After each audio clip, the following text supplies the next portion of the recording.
Seja muito bem-vindo ao Açores em Destaque desta semana, um programa de muita cultura, muito entretenimento, muitas tradições e que lhe mostra o que de melhor se faz nos nossos Açores. Nós nesta semana viemos até à freguesia da Ralva, estamos neste momento no Mirador do Caminho Novo, Mirador este que é a porta de entrada para a Rocha da Ralva, muito conhecida durante o 15 de agosto, onde muitas pessoas, inclusive imigrantes, decidem vir nesta data para descerem a Rocha da Ralva e lá fazerem a festa.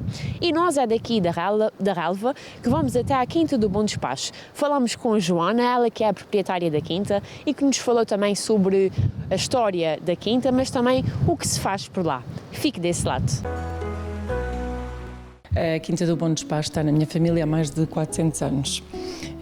Foi o nosso antepassado Gaspar Dias, que era um cristão novo, que a fez no século XVI, a construiu, e chamou-lhe Quinta do Bom Despacho porque estava dependente de um despacho régio de limpeza de sangue na altura, porque como ele era de origem judaica, era perseguido pela Inquisição na altura, não é? E então fez um voto de que se recebesse o despacho régio, iria erguer a ermida do Bom Despacho, e assim foi. Ele recebeu o despacho régio porque, como ele era um mercante com muito sucesso, o rei quis-lhe dar a carta, porque naturalmente ele pagava bastantes impostos, né?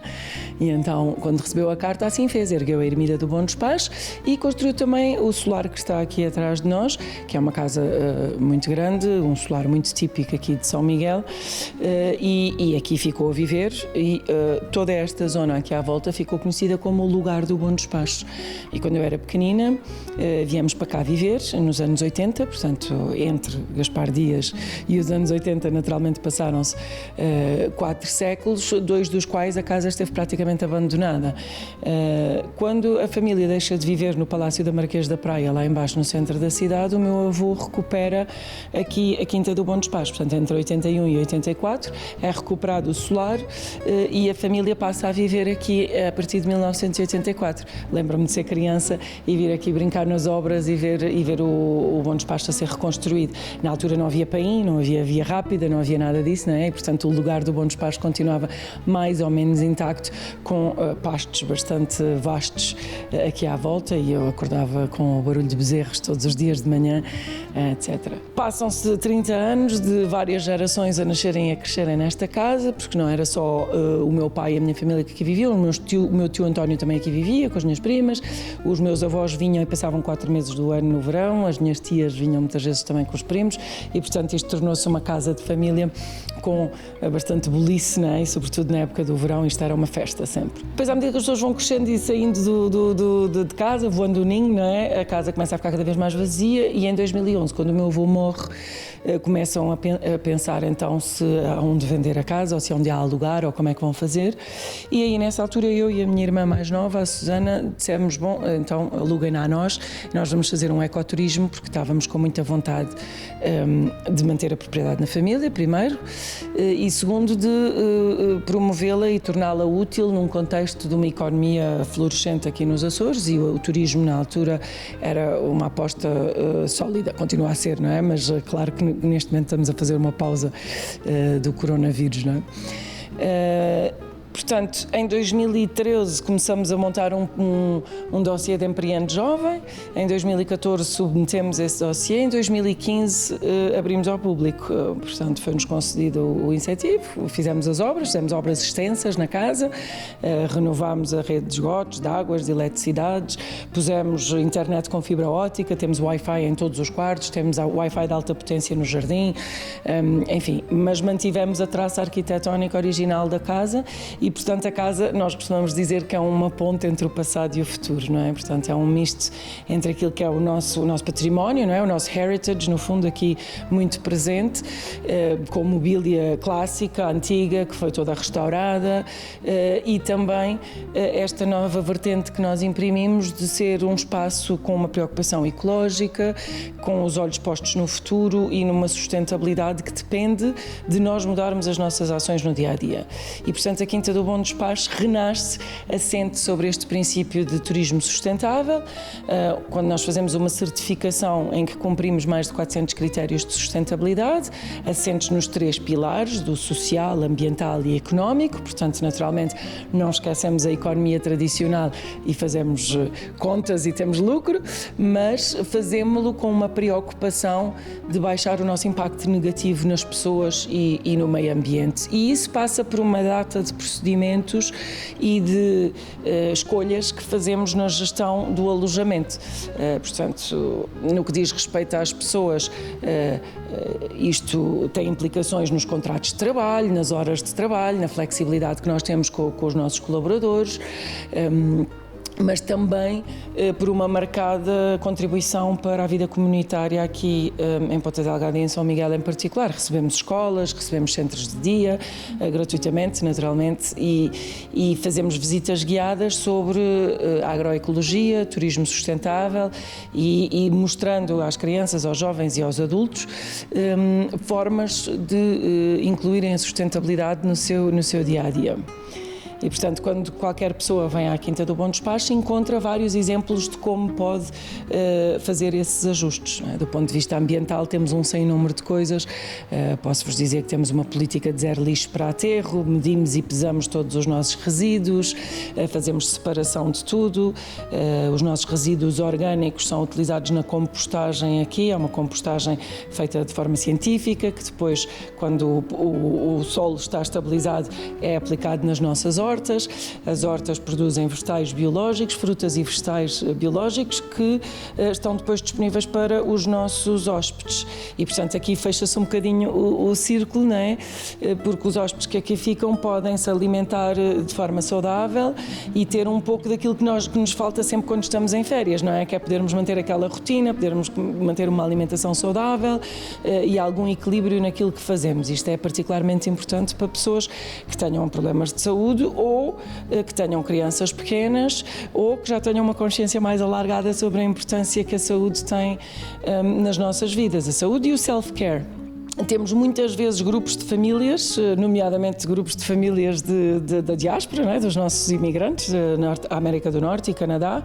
Muitas vezes vêm aqui visitar familiares e vêm já com um agregado grande e, portanto, ter a quinta que tem 10 quartos e espaço para 25 pessoas e 2 barbecues e uma piscina e não sei o quê, é super simpático porque não só permite ter o agregado todo num único alojamento de forma confortável, mas ainda permite convidar o seu agregado residente em São Miguel para vir aqui desfrutar das férias com eles, porque é um espaço muito alargado, não é? Temos mais de meio hectare de jardins, com uma piscina biológica, um lago de natação biológico e, portanto, espaço para muita coisa. Portanto, além de poderem usufruir dos jardins e do espaço de lazer numa ótica de turismo convencional, as pessoas podem também participar nas diversas atividades, na horta, etc. Mas nós podemos também fazer um catering especializado para aquilo que as pessoas querem, não é? Já cá tivemos casamentos, já cá tivemos batizados, temos uma cozinha em regime de self-catering, portanto as pessoas podem cozinhar aqui, fazer os seus barbecues, já muitas vezes incluímos um chefe em casa, pedem-nos para haver um jantar aqui de família, cozinhado in loco com os nossos produtos frescos e vem então um chefe local e faz isso aqui. E podemos fazer vários tipos de atividades dependendo daquilo que o grupo que nos vem visitar pretende, não é? Portanto, já fizemos provas de vinhos, já fizemos aulas de yoga, já fizemos retiro de meditação, uma série de coisas, não é? Aliás, não só recebemos grupos de famílias e de amigos, mas também recebemos muitas vezes retiros de yoga, retiros de meditação, mindfulness e outras coisas semelhantes, não é? Portanto, no fundo, temos a possibilidade de fazer qualquer coisa que os nossos convidados queiram, desde que nos deem alguma antecedência e a gente o consiga montar dentro daquilo que são os serviços disponíveis na ilha. Como é para se tornar nesta ilha e o seu espaço promover algo tão sustentável e que irá ajudar não só o ambiente, mas pronto, quem nos visita também a ter um impacto também em si, uma pegada ecológica que vocês é que vão, portanto, promover, digamos assim? É uma sensação muito boa, não é? Eu passei a minha vida toda dedicada a estas coisas. Eu comecei a estudar Direito e depois passei de Direito para a Agricultura Biológica e tive uma carreira de 20 anos ligada à sustentabilidade. Viajei no mundo inteiro, trabalhei em sítios como Madagascar, Indonésia, etc. E quis regressar à minha terra natal, quis voltar aos Açores já quase com 40 anos e com 2 filhos, para eles poderem ter a infância que eu tive e também para eu poder devolver à minha terra natal aquilo que são esses 20 anos acumulados de conhecimento. E, portanto, para mim é um enorme prazer e uma enorme honra a poder devolver a São Miguel tudo aquilo que São Miguel me deu durante os primeiros quase 20 anos da minha vida, que foi o amor e o respeito pela natureza e pelas outras pessoas, não é? Portanto, isso enche-me sem dúvida nenhuma de orgulho. Posso-vos dizer que nós fazemos um survey com a Universidade dos Açores de satisfação dos nossos clientes e que 93% das pessoas que ficam connosco aqui na Quinta do Bom Despacho dizem que levam com eles ideias e inspiração para alterarem algo nas suas vidas, nas suas casas, nos seus escritórios, nas suas escolas. E isso para nós também é um motivo de enorme satisfação e de enorme orgulho, porque a mudança tem que se fazer passo a passo, mas a mudança é essencial, não é? Nós sabemos que estamos a viver crises ambientais e sociais enormes à escala global e se cada um de nós fizer um pouco, conseguiremos eventualmente ultrapassá-las, mas para isso é preciso haver uma educação e uma sensibilização e isso passa não só por estar sempre a criticar as pessoas quando fazem as coisas más, mas sim por dar um exemplo, não é? E por demonstrar que afinal é fácil ser mais ecológico, mais amigo do ambiente e das outras pessoas e que esse respeito que se constrói pelas pessoas e pelo ambiente paga-nos dividendos muito mais altos do que o lucro financeiro.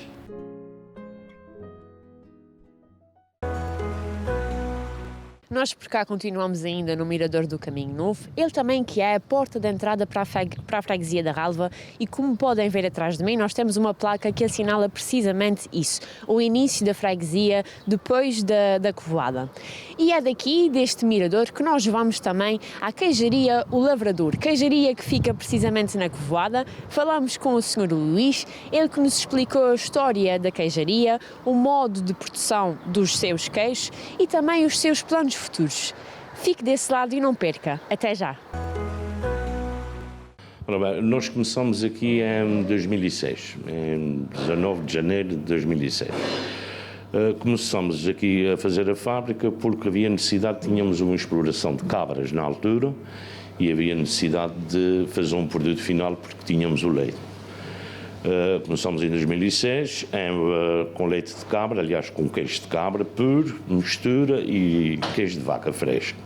Depois, em 2013 ou 2014, tivemos um problema com os animais, uma doença que apareceu, tivemos que fazer um vazio sanitário, portanto tivemos que abater os animais todos. E aí, a partir deste momento, só que trabalhamos com queijo fresco de vaca. Houve também a necessidade de fazer um queijo coroado, um queijo que fosse característico. A Covoada em si já tem um nome, uma tradição de queijo, que já houve aqui várias fábricas. E então aparecia-nos aqui algum turista, pessoas de Canadá, da América, queriam levar uma lembrança, mas queijo fresco, tensor, quer dizer, era difícil. Então resolvemos apostar num queijo curado, um queijo pequeno, um queijo de 500 gramas, em que representa, vamos lá ver, o próprio nome representa o que é chamado de lavrador, representa o nome da freguesia, que ao fim e ao cabo há muitos lavradores aqui na nossa freguesia, e foi quase como uma comemoração ao próprio lavrador.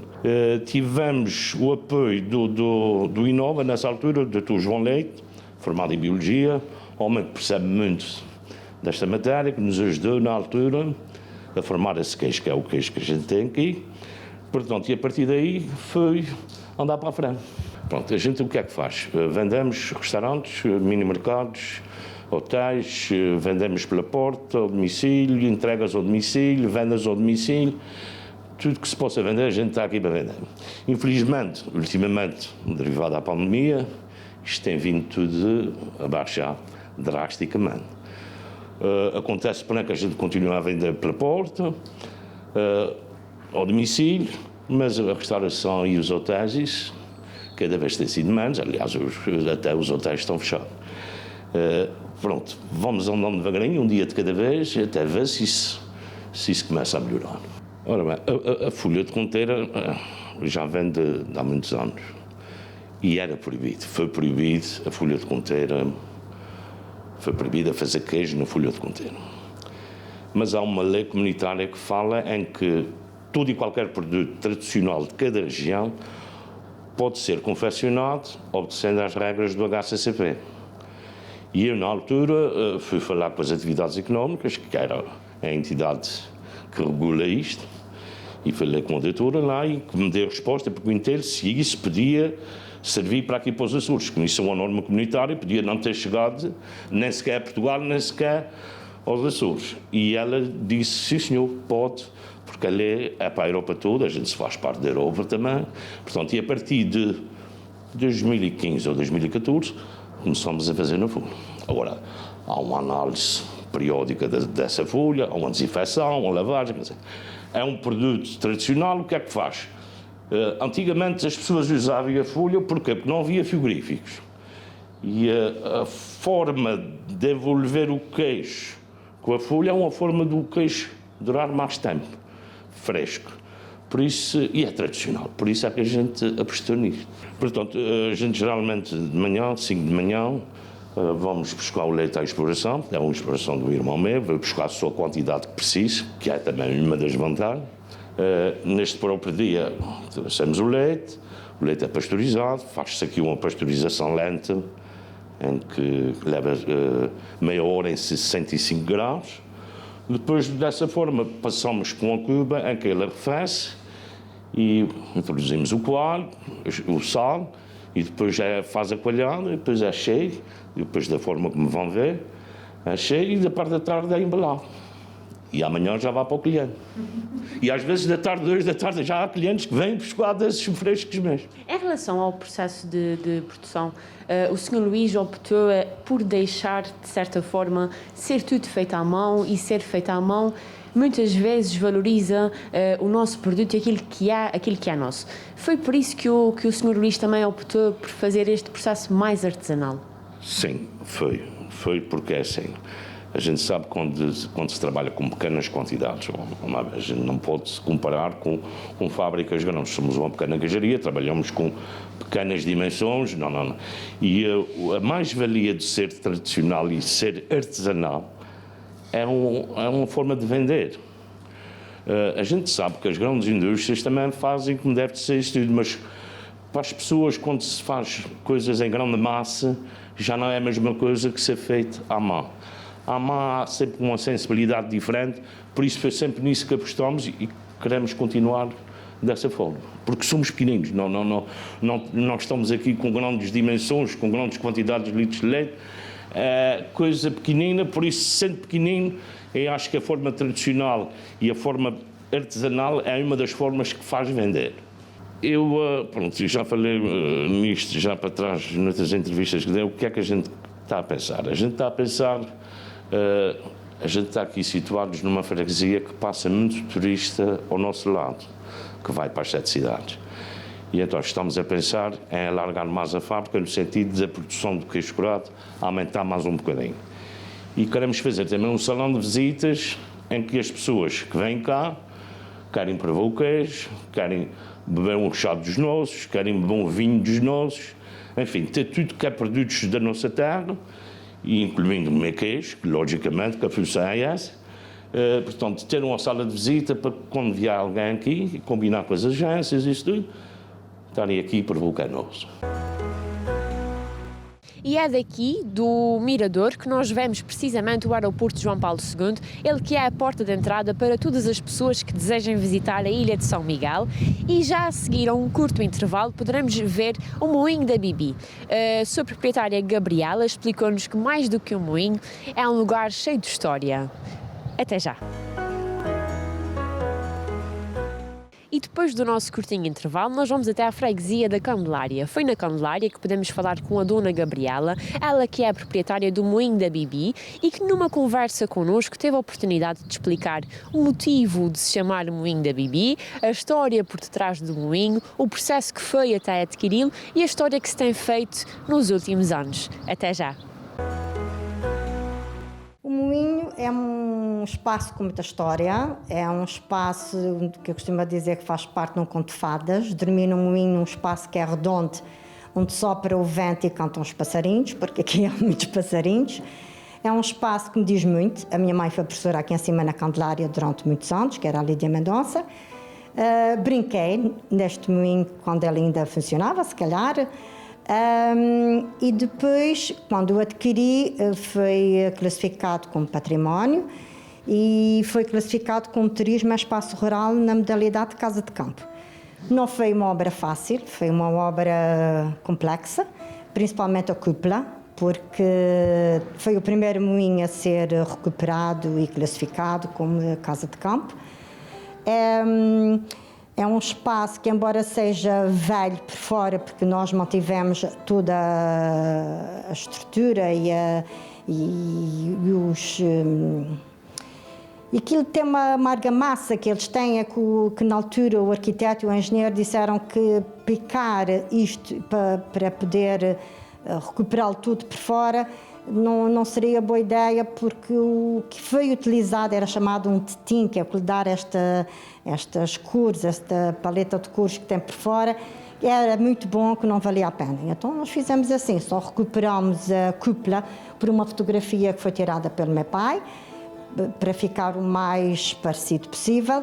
A vela, na altura, inicialmente no projeto tinha a vela, mas depois começamos a ver que era muito vento para ficar estática, sem se poder movimentar.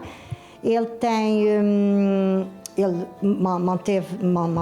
mantivemos a eira, que aliás o moinho só existe com a eira faz parte do moinho. Lá fora tinha eram umas ruínas de onde deixavam os animais, que nós adaptamos numa cozinha regional com forno de lenha. Todo o espaço foi recuperado, claro, como já disse. O que é novo foi com materiais novos, o que é antigo com materiais antigos. Daí nós termos os sofás em vimos, as madeiras trabalhadas, as madeiras nobres das escadas e no chão. Lá embaixo já temos um mobiliário um bocadinho diferente, para as pessoas perceberem o que foi acrescentado ao corpo do moinho, que por fora não é visível. Nós fomos um projeto cofinanciado pelo LEADER. Temos parcerias com o Quintal dos Açores, que nos fornece os doces quando o nosso hóspede chega.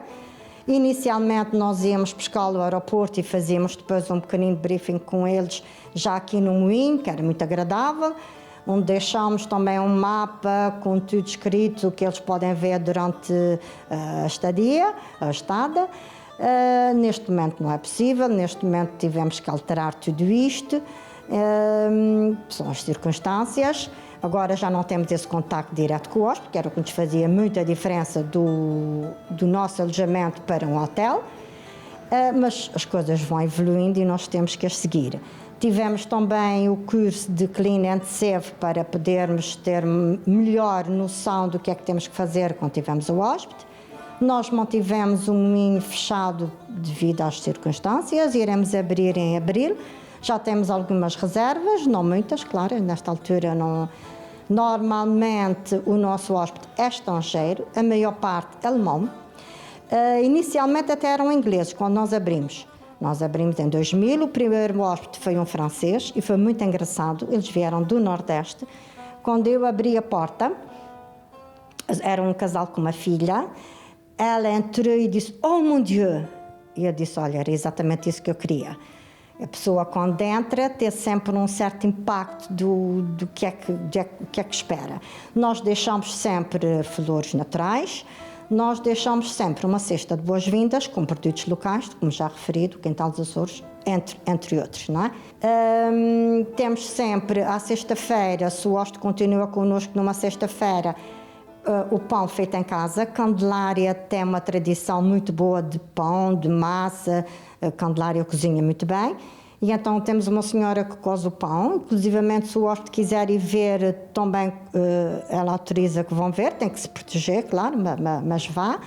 E tivemos alguns que gostam de ir e veem e querem saber que horas é que tem o pão quente, porque realmente tem um sabor diferente do forno de lenha. Temos tido muitos aniversários de casamentos, luas de mel. O hóspede sai satisfeito, que é isso que foi para isso que nós abrimos. E inicialmente foi adquirido não exatamente com este fim. O intuito era preservar o moinho em si, por isso daí a classificação como património. Mas depois, à medida que o tempo foi avançando, começamos a pensar que realmente havia peixe que nos podíamos usufruir, e foi assim que nasceu o Moinho da Bibi. Muita gente também pergunta o porquê do nome. Eu sou a Gabriela, a maior parte das pessoas conhecem por Gabi. Eu, quando a minha filha era pequenina, a mais velha, estava na casa dos meus pais, quando estava a construir a minha vivenda. E eu julgo que foi a terminação do Gabi, não sei, a minha filha começou-me a chamar Bibi. Eu já tenho netos que me chamam Bibi, e quando foi para pôr o nome, eu disse, olha, por que não? O Moinho da Bibi, que é como eu sou conhecida pela família, no seio familiar. Claro que agora há muita gente que me chama Bibi, mas quando são os meus a chamarem Bibi, que para mim tem um significado muito grande. E a partir daí, devagarinho, vamos fazendo sempre uma decoração consoante a época. Quando é no Natal, pomos a decoração do Natal, deixamos a prendinha para o hóspede.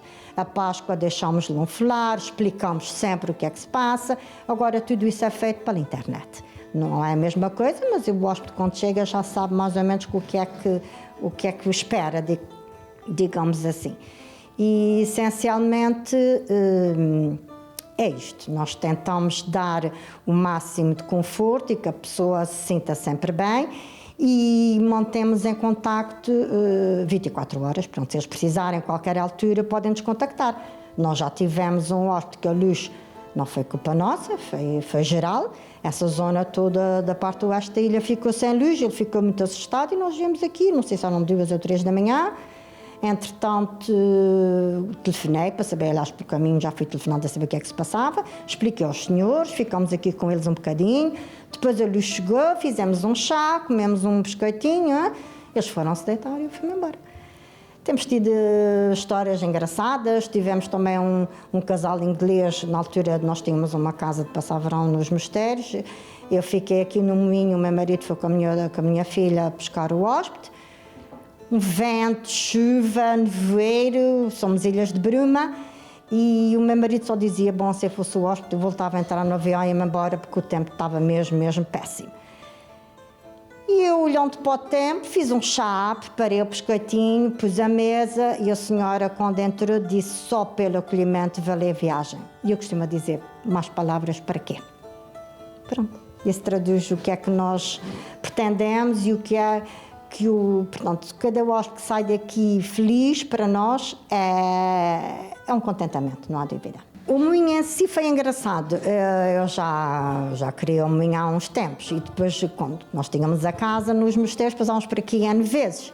E eu dizia sempre ao meu marido, qualquer dia vou comprar aquele moinho. E o meu marido não estava muito entusiasmado, porque ele gostava muito de um que havia nas capelas, mas depois esse também nunca teve à venda, ficou entre famílias, bom, não interessa. E eu um belo dia disse, olha, para aqui, que eu vou no instante, enfim, com a minha filha mais velha que tirou turismo, e viemos aqui ver o moinho. Eu olhei para ela e disse, olha, estás a ver, o espaço era ótimo, não precisávamos mais do que isso. Entretanto, passaram umas senhoras e eu perguntei, olha, quem é que toma conta do moinho? É uma senhora ali, né? Eu fui ter com a senhora, era a dona Luísa, conhecia perfeitamente bem, era um auxiliar na escola que a minha mãe foi professora, a senhora lembrava-se perfeitamente bem de mim. Depois ela deu-me a indicação de quem era a procuradora. Ora, a procuradora não era nem mais nem menos que a minha catequista de criança. Nós morávamos no bairro da Vitória, ela morava também no bairro da Vitória. E depois eu acabei por ligar para a senhora Elisa, que era a dona de um moinho na América. E a 18 de dezembro de 98, porque nós fizemos a escritura em 99, eu fui ao aeroporto buscar a minha filha, e a senhora, quando eu cheguei a casa, tinha no atendedor de chamadas a senhora a dizer, olha, a Elisa do Canadá, para dizer que o moinho é seu. Aliás, era quem ligou, foi a Hilda, a filha mais velha, a dizer que o moinho é seu. A minha mãe até, pronto, diz que vende o moinho à senhora. Eu fiquei muito contente, e depois soube que houve mais gente interessada no moinho que a senhora nunca quis vender. Eu continuo sempre a dizer que o que tem que ser tem muita força. Foi muito engraçado também, porque essa filha mais velha chegou a vir cá com o marido e dormia aqui no moinho. Eu ofereci com muito agrado mesmo. Depois, mais tarde, tive também o filho não. O filho não conseguia dormir porque as recordações eram muitas. Ele chegou a brincar aqui com o padrinho, diz que o padrinho cantava muito e ele não conseguia cá ficar porque diz que estava extremamente nervoso. São essas histórias, eu costumo dizer que o moinho é feito de histórias, da nossa própria história, porque era aqui que se moía o grão, que se transformava em farinha para fazer o pão, que é o que matava a fome. Ele foi muito importante na altura da guerra, porque Salazar proibiu de desmanchar em moinhos, porque era um bom posto de observação para os navios, devido à estratégia onde eles estavam edificados. E também é uma coisa muito engraçada, que, por outro lado, a igreja proibia as mulheres de vir aos moinhos porque ficavam normalmente em sítios ermos. Não é o caso deste, fica a 60 metros de uma estrada regional. Este não é no monte, mas é muito próximo do mar, tem uma vista maravilhosa sobre o mar, e eu costumo dizer que tem Candelária aos pés porque nós conseguimos ver a paisagem bonita da Candelária e não só os telhados das casas. Acho que nesse aspecto está muito bem localizado. Ele tem mais um andar do que normalmente os moinhos têm, porque eu julgo que foi, como não é numa montanha, mas apanha muito o vento do mar, eles tiveram que subir mais um andar. Tem uma estrutura, nós quando abrimos, o engenheiro também diz que nós não chegamos a ver o alicerce do moinho, porque dizem que o que está para cima é quase o que está para baixo. De qualquer maneira, vocês depois podem ver o corpo que foi acrescentado ao moinho, que foi o que estava por baixo da eira. Nós não conseguimos chegar ao alicerce, não conseguimos ver o que é que ele era. De maneira que é uma construção muito diferente, mas que nos dê muito, muito prazer, embora tenha sido uma construção complicada, mas dê-nos muito prazer. Por esta semana é tudo, já sabe. Se quiser entrar em contacto connosco, poderá fazê-lo através do nosso e-mail azuresendestaque@gmail.com. Quanto a nós, vemo-nos para a semana. Até lá, haja saúde, fique bem.